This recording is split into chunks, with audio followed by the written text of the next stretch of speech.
দিয়ে আপনি অপমান করেন এইভাবে? একবার নর্তকী সাজায় রাখছেন মেয়েটাকে, আস্তাগফিরুল্লাহ।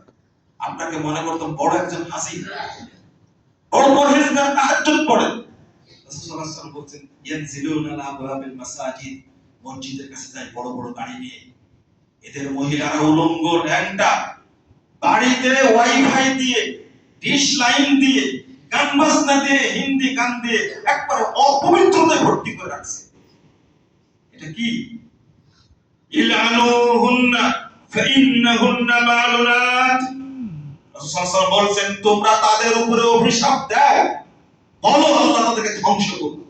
আগে দোয়া করতাম আল্লাহ হেদায়েত দান করুন, কিন্তু এই হাদিসটার পরে আর বলি না। এরা সমাজ নষ্ট করে। আপনার মেয়েকে গান শেখাচ্ছেন কিভাবে? এরই এক সময় বিয়ে হবে, আগে চলে গার্লফ্রেন্ড আর বয়ফ্রেন্ড, তারপর কি চলে? টুগেদার। 10 বছর পরে বিয়ের পিড়িতে বসে, 5 বছর পরে গায়ে হলুদ চলে। আর আগ পর্যন্ত কি হচ্ছে? আমি বলেছি না যে আগামীতে 10 বছরে বাংলাদেশের 50% সন্তান সব জারজ হবে।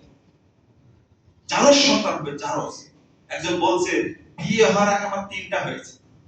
তাহলে আপনি 10 বছর আগে 50% বলেছেন, ভুল বলেছেন, তাই না?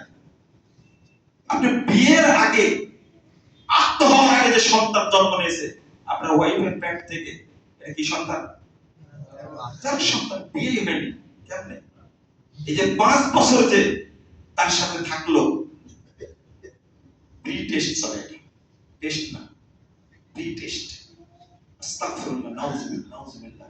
এই পরিবার নিয়ে জীবনে শান্তি পাবেন আপনি? অথচ একজন মহিলার সাথে আত্ম হওয়ার আগ পর্যন্ত মোবাইলে কথা বলা হারাম। কথা বললে আপনার নৈতিক যেমন ক্ষতি হবে, তেমনি শারীরিক ক্ষতিও হবে। আচ্ছা, বাচ্চা হচ্ছে না কেন 10 বছর যাব? এর উত্তর দিতে পারেন কিনা?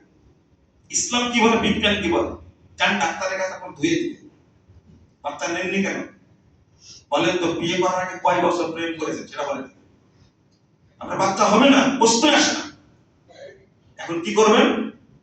টেস্ট টিউব বেবি নেবেন, তাই না?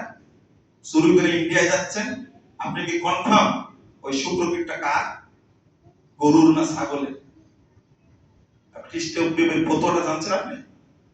আল্লাহ আপনাকে দিচ্ছে না। হ্যাঁ, টুইন হয় কেন বলেন তো দেখি? টুইন বেবি হয় কেন? এই রহস্যটা জানেন না, পড়বেন। আমরা তো লিখে দিয়েছি, পড়েন। আমরা ডাক্তার না, কিন্তু লিখে দিয়েছি, পড়ে দিন, তথ্য দিয়ে দেখবেন। একজন ডাক্তার পড়ে বলছেন টেস্ট টিউব বেবির ব্যাপারে এত গবেষণা কখন করলেন? আমাদের গবেষণা করা লাগে না, আপনারা গবেষণা করেন। লা হাওলা ওয়ালা কুওয়াতা ইল্লা বিল্লাহ। এই সন্তানগুলো কি হচ্ছে সব? আপনি 100% কনফার্ম যে বেবিটা নিলেন আপনি, ওটা আপনার ওয়াইফের। আচ্ছা, আপনার কাছ থেকে কনফার্ম সে কিভাবে নিল? বাচ্চা হবে, চুক্তি আছে না, কত টাকা দিলে দেয়? লা হাওলা ওয়ালা কুওয়াতা ইল্লা। আল্লাহ যেন আমাদেরকে মাফ করেন, আল্লাহ যেন আমাদেরকে হেদায়েত দান করেন।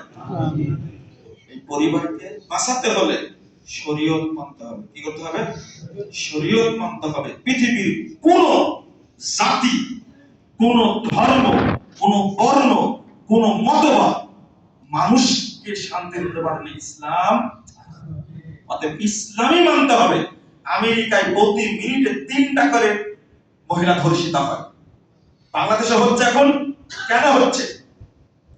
বাংলাদেশ সব বিশ্ববিদ্যালয়গুলো যৌনপল্লী হয়ে গেছে। এটা কি জানেন আপনারা? প্রত্যেকটা হোটেল হলো যৌনপল্লী।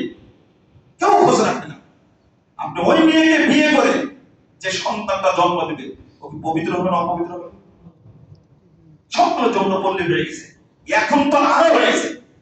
এখন তো প্রশাসন একটা লাগাম ছাড়া। এখন যার বিশ্ববিদ্যালয়ে যান, আপনার চোখ থেকে যেতে হবে, দেখতে পাবেন না। আল্লাহ যেন এই ফিতনা থেকে আমাদের হেফাজত করেন। আমরা মুমিন হয়ে মরতে চাই এবং আল্লাহর কাছে সন্তুষ্টি পেতে চাই এবং জান্নাতে যেতে চাই। আল্লাহ তুমি আমাদের কবুল করো। আল্লাহ যেন আমাদের পরিবারগুলোকে হেফাজত করেন। আমিন। আল্লাহ যেন আমাদের পরিবার রহমত নাযিল করেন। বারাকাল্লাহু ফিকুম ওয়া জাযাকুমুল্লাহু খায়রান।